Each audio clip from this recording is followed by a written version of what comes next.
Welcome pa YouTube channel ya Gogo Sylvia na Sekuru Pay.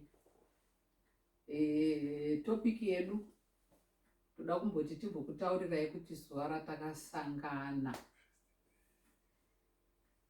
First day we met na Sekuru Pay. Zuva ratakatanga kusangana. Saka tete chikurukuru asi zvinhu zvinombotinetsa because zvinhu zvatakafamba nazvo. So vanhu munogara muchikuda kuzwa kuti Gogo nasekuru makamboita sei, makasangana sei. Saka nhasi tatiwo wasara. Ameno zvakaninga asina kuuya kuYouTube channel kwedu. Anongosarawo akadaro kuti tichaedza kuramba tichishambadza. Zuva ratakasangana nasekuru. Tisati tapinda kuti titaure kuti first day racho ratakasangana zvakambomira sei. Tombozviita introduce ourselves kuti vanhu muzive kuti tisani zvakambofamba wani. Vazhinji vanongondiziva kusa Gogo Sylvia.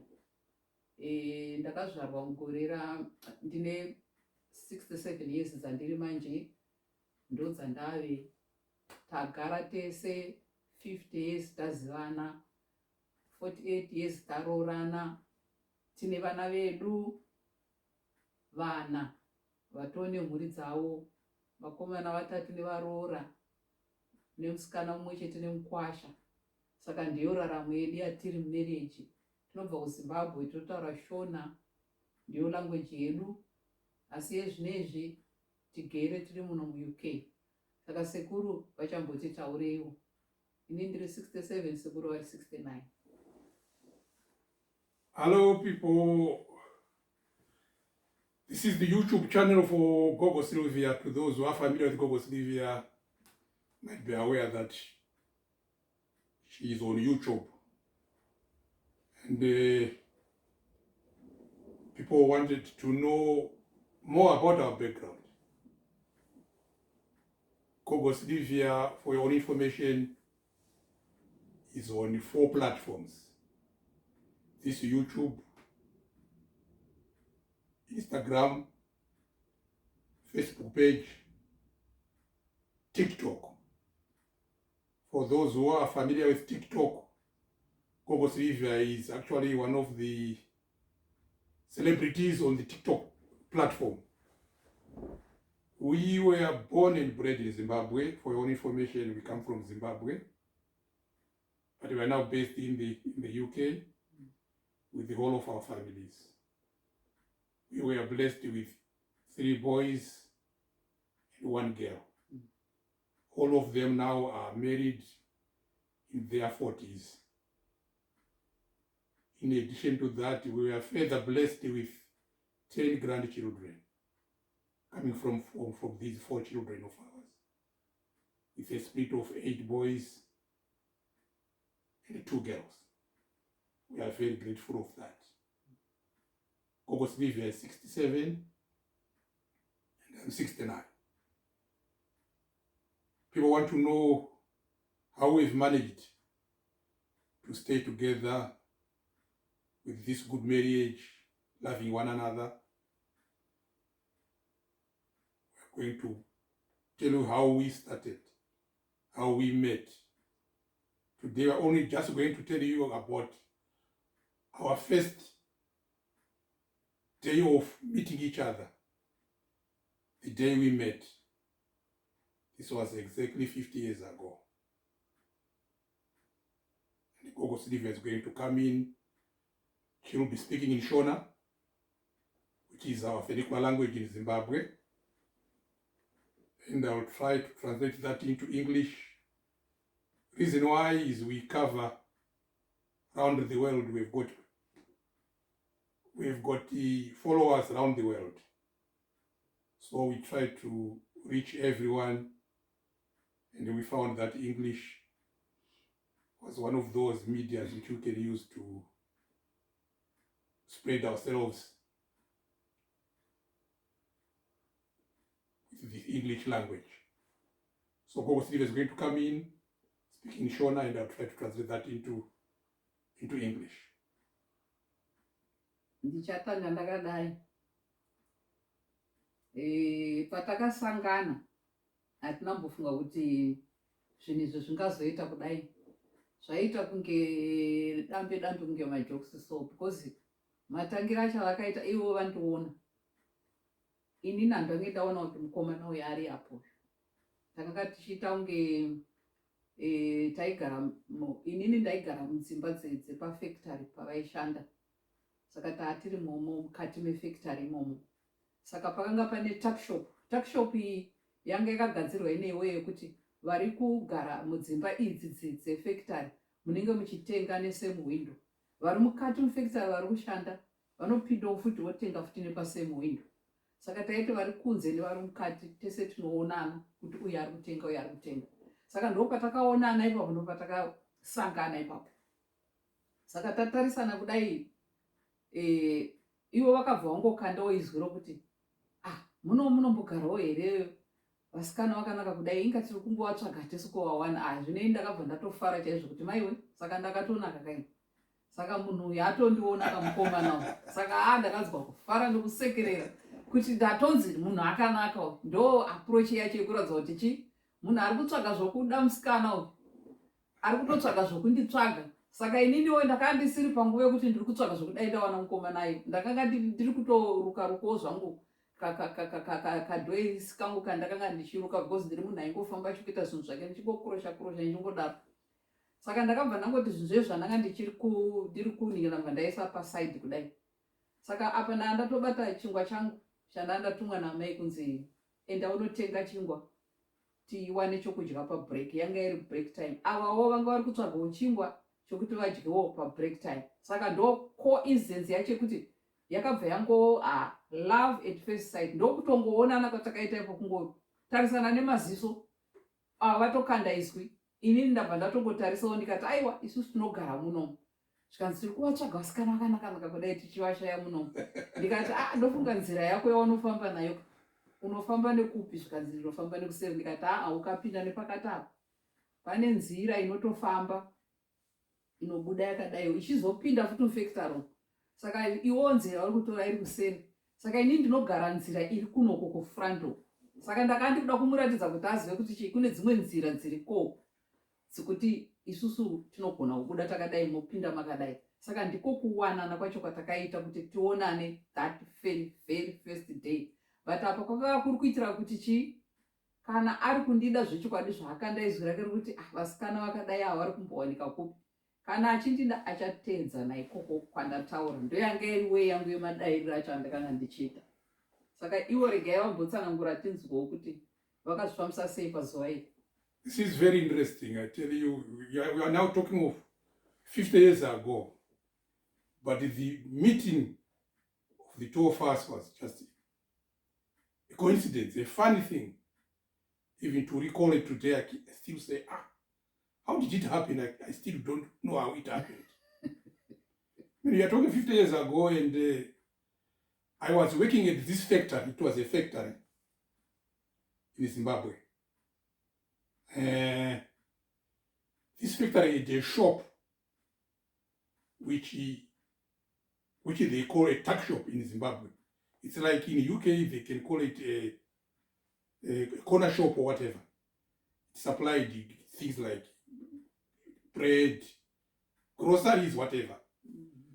And this Gogo Slivia, you know Gogo Slivia, she was staying in these compound houses.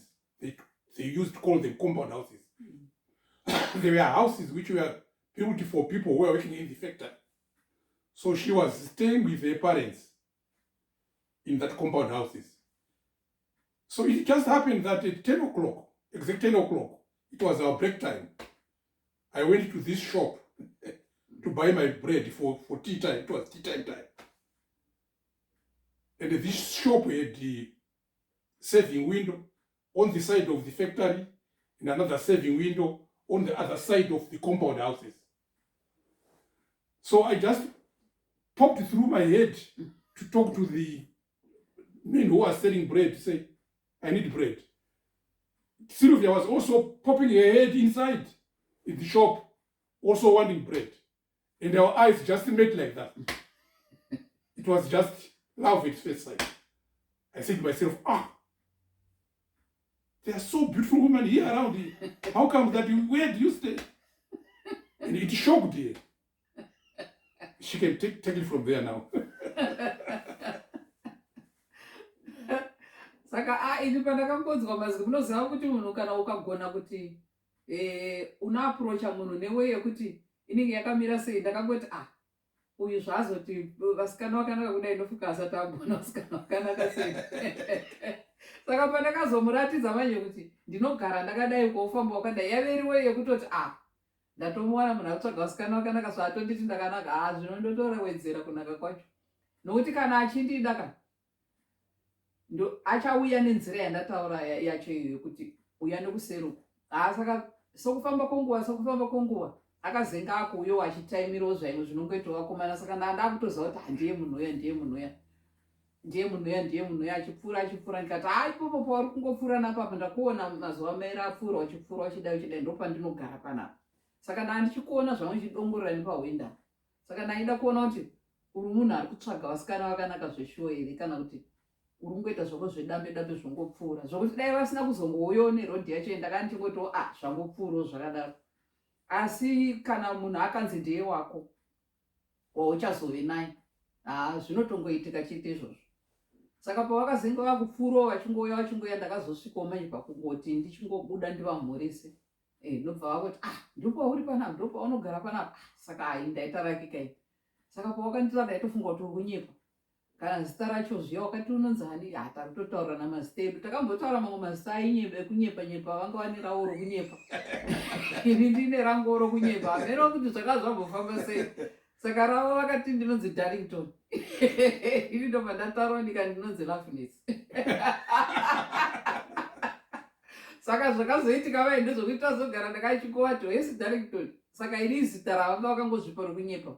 Zita ravo chairo vanaro, ini zita rangu chairo ndinaro Gogo Sylvia Sekuru Bay. Saka whatever zvakazoitika ipapapa takazoita kungofambidzana manje kuzosvikirawo vazodii vazondionawo kuti musikana uyu anenge ari kudawo zvokuti apota achikurukurawo tichingofara kuti aingozvifarirawo iwo vachingozvifarirawo. Saka vaingotiwo time dzavanenge wawanawo kana kuti vakubudawo kubasa tozongoitawo wise up tichingoperekedzanawo ndongoitawo sendiri ungodai sokuti munhu unenge wogere nevabereki hauzongobuda uchingotiwo vangoziva pane mabudiro aunongoita ungoziva kuti uyu apfuura.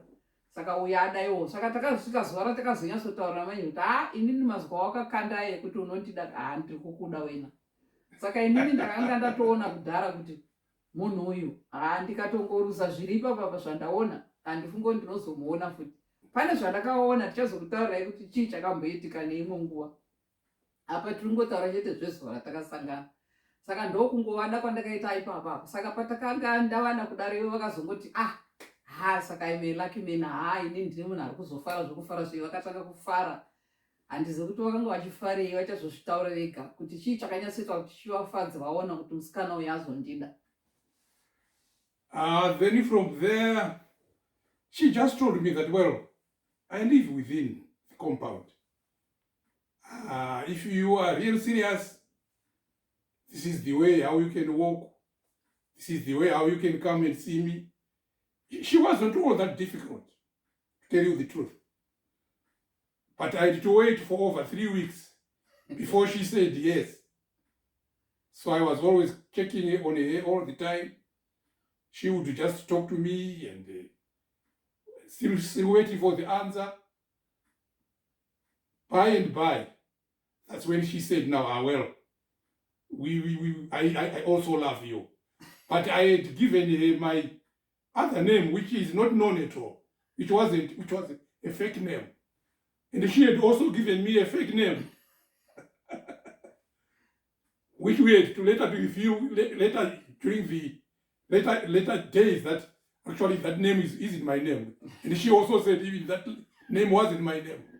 So you see, if somebody is meant for you, you actually get to know each other and you end up having to go for one another. That's the way how we met. I met Gogo Sylvia. So you want to add in something?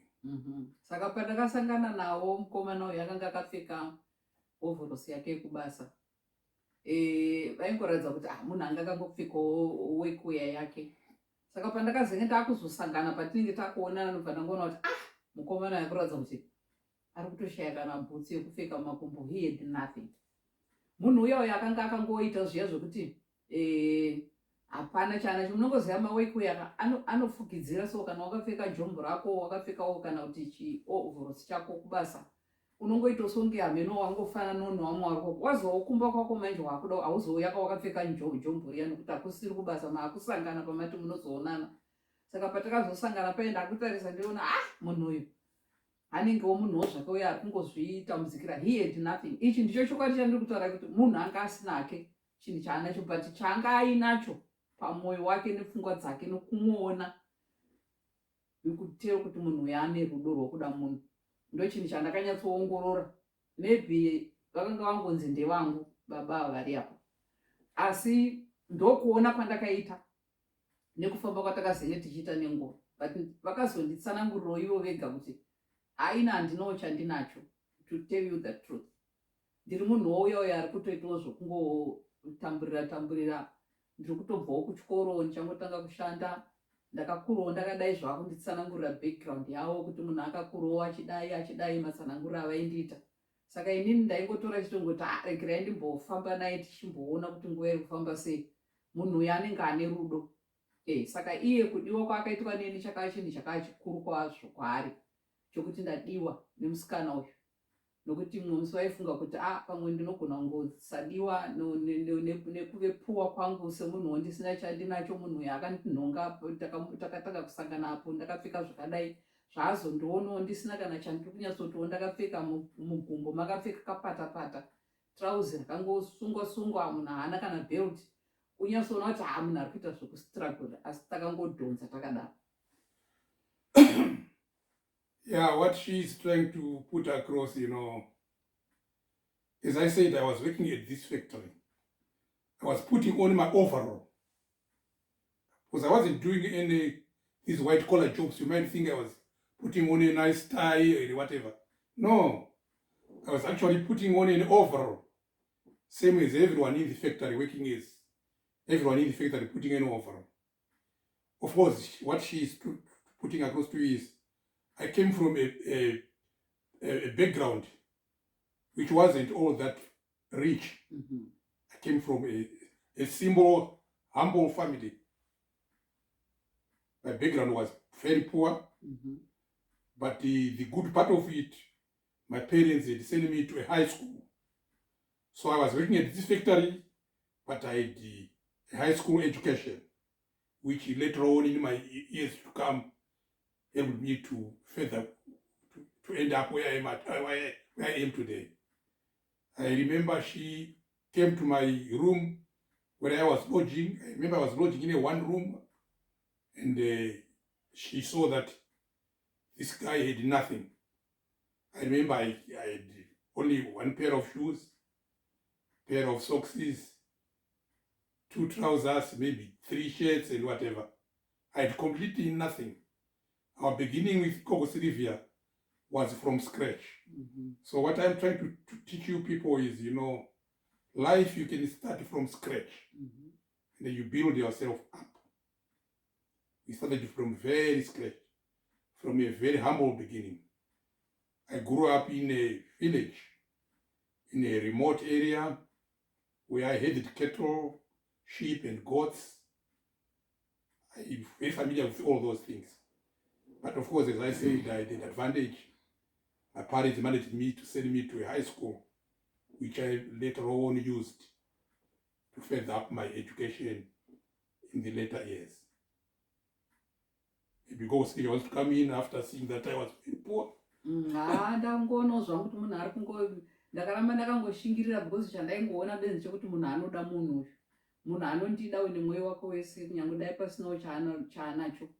Iwo vainyatsoona kuti musikana uyu anondida because zvinhu zvese ndakanga ndatotarisisa ndatoona kuti munhu haana chaanacho. Mumba macho mandakapinda ndakasvoshayiwa pokugara. Ndakawaridza kajira kangu so kwakutogara pasi, kutambarara chaiko makumbo kusha kuti ndogara pai. Hapana chirimo, hapana nothing. Ingori imba iri kungooneka kona kakangodaro, hembe dzakangohengwa apa kuseri kwekadhoo. whatever kapurama stofu kari papo kari kungobika, unongoziva kalife kekumisha kwedu kunana Zimbabwe kana kune dzimwe nyika, I don't know kuti vanenge vachitangawo sei misha yavo, but isusu tiri kutaura zvenyika yedu yatinoziva makuriro atinoita. Taibika nemapurama stofu tichitanga pasi, tichitanga upenyu vanhu vari mumadhorobha mumataundi, kusati kwaane zvimwe zvinhu. Zvimwe zvaiveko vamwe vanga vanawo magetsi vaive nazvo, but iwo nengo usina. Saka ndo life yatakaita nasekuru Bhea ava, kuti ndiko kutanga kwatakaita marriage yedu yet nothing. Hatina chinhu chatakanga tinacho, taingo vanhu vasina chavanacho, asi takanga tine rudo kusvikira taita build up life yedu yatakanga tiri. Takazodhetana kwemakore akati kuti hatina kumbva tangoroorana ipapo, takatombogara makore chaizvo aikutoita kuma 2 years or so tichingodanana kusvikira tazoroorana, nobva tazove vanhu vakazove mumarriage. Saka beginning yedu iyi yakanga iri mavambo edu erudo aya, mavambo edu echi zvese, pava pasina zviye zvokuti unotarisa material things kana kuti munhu akadzidza. Zvinhu zvatakazongoona nekufamba kwenguva, tichingoona kuti zvinhu zvakadai, ini ndakamirawo ndakadai, uyu akamira akadai. Zvinhu zvakazenge zvangowo murwendo rwedu rwokuti tichazongoroorana dzimwe nguva kana zvaita, kana tatungamirwa kunzi ndiye wangu ndiye wangu. Saka tine history yedu yakakura nemurume uyu, kuti hatina kungoita zviya zvongoti tangonhonganapo tangodai aiwa, kutonyatsoonana uyu ari mukomana ari musikana kuzotanga kuita build up nekuzoita mhuri dzedu. Saka ndo zuva ratakatanga kuwanana nekuonana, iro rakava rinotikosherana. Nhasi tinogara tichitoriseka tirimo munomba medu muno, kuti munomboziva zuva riya, it was so funny. Matangiro acho atakatanga tichiti hatinambofunga kuti tinozosvika nhasi pano patiri. Saka tichiti dzimwe nguva Mwari vanosimudza marombe kubva muhuruva. Takatoiona huruva yacho, takagara muhuruva tichitove tinozosumuka tichienda tichisvika patasvika. Saka tiri vanhu vaya vanoziva zvese zvokuti upenyu hwokutanga hutangira huru hwakadzika, huri pasi uchikwira uchikwira uchikwira uchikwira. Saka nguva yese tichiwanze encourage vanhu mumarriages kuti marriage ndeyekutoshingirira, marriage ndeyekutoti zvawasangana nazvo ukawana murume anokuda ndozvatinenge tichingokurukura. Although zvimwe zvacho zvinotisiyanei nezviriko mazuva ano, asi isusu ndo zvatakafamba nazvo. Ndo chokwadi chatinenge tichikutaurira ichocho, kuti takafamba takadai, takasangana zuva rakadai, kana nezuva racho nenguva yacho zvese tichitoziva kuti yanga iri nguva yekuma10 o'clock. Hatina patinombopotsekana kuti tipazive, nekuti tinotoziva kuti ndo patakatangira, ndo upenyu hwedu, ndo patiri nhasi. Saka tinongotendawo kuti ndo patasvitswa neupenyu hwedu nhasi. Alright, in summary, we are actually, Kokosrive and myself, we discuss about marriages. So maybe you want to know why we are discussing this. We give advice to marriages, some counseling to marriages, and we are trying to put across to you people that life can start from scratch, from nothing, and you can end up being somewhere. What is very important is two of you should love one another. Mm-hmm. Love itself will bring happiness in the home, will bring blessings, will bring everything. Mm. You know, a happy family, you get a lot of blessings. A happy family, you get everything. Mm. A happy family, anything is possible if you are a happy family. So we are tracing our history from one-roomed house, and I was very poor with only 2 trousers, 1 pair of shirts, and 1 pair of socks. But here we are talking of, we are somewhere else, Mm-hmm. which is quite different from 50 years ago. Mm-hmm. So we are just putting across to people that learn a lesson from us. Love one another, love your partner. The blessings will be there tomorrow. You need to be patient. Kumhanya ndiko kusvika. Anana mudzimba wamogara zvakanaka. Mwari vanokukomborerai. Doing a discussion idea and us today in summary. We want to end up there. Those who want to follow us, we are on the website, which we have put on top. Our website is www.gogosilvia.com. Let me repeat it, www.gogosilvia.com. We are on YouTube, we are on Instagram, we are on Facebook, and we are on the fourth one is what? TikTok. As I said in the beginning, TikTok. Gogo Silvia is a celebrity on TikTok. So I just wanted to put to you across that love your partner, love one another, and be blessed. Bye for now. We'll have another topic next week. Tinongoramba tichongoita matopics akawanda.